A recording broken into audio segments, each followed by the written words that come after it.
Hello, and welcome back to Ask a Newsworker. Who is the source? Who is the source?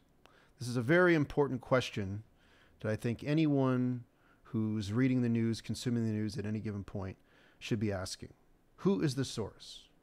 When you're reading a piece of news, when you're watching a news report, watching a video, hearing something, either on a news report or even a podcast, think to yourself, who is the source?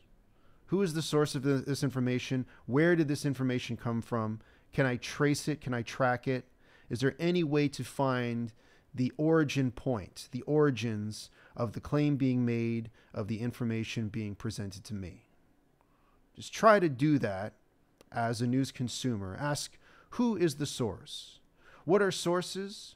We've kind of gone over this in other videos, but I'll go back into it here. A source is often a person or a document, a study, something that forms the basis of the news that you're consuming. All responsible, ethical, proper news that isn't false, has to be based on something, has to be based on a fact or facts of some sort, has to be based on something real. If a news item isn't based on anything real, then it's fake, it's made up. If a news item contains claims or statements that were never actually made, claims that have no basis in actual reality, then you are reading what is known to many as fake news. All responsible, proper, ethical, reliable news has to have a source of some sort, has to be backed by something.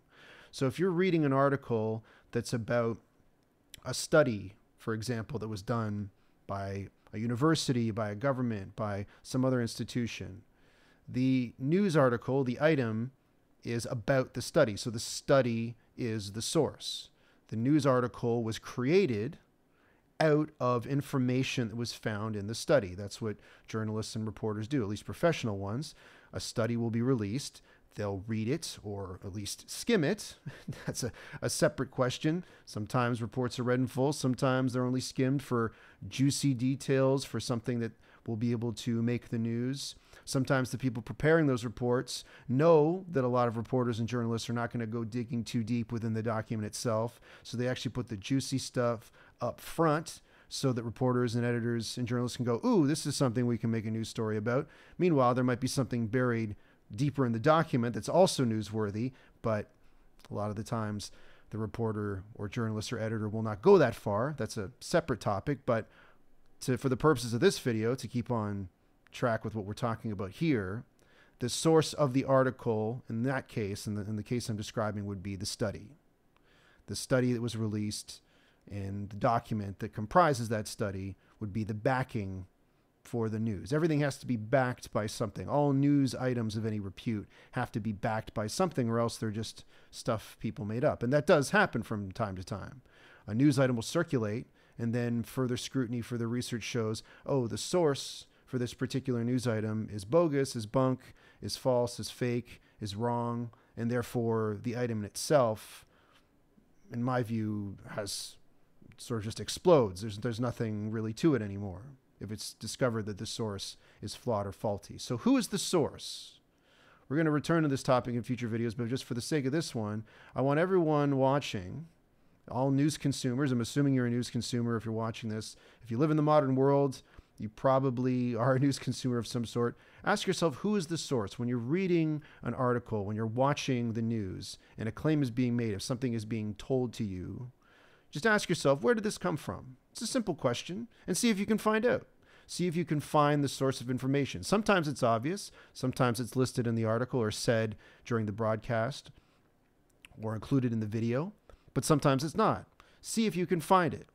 I've had situations where I could find a source fairly easily, and I've had other situations where I couldn't really find it at all, and I found that very disturbing because that meant that a news item was circulating with false information potentially that didn't have any source to back it up.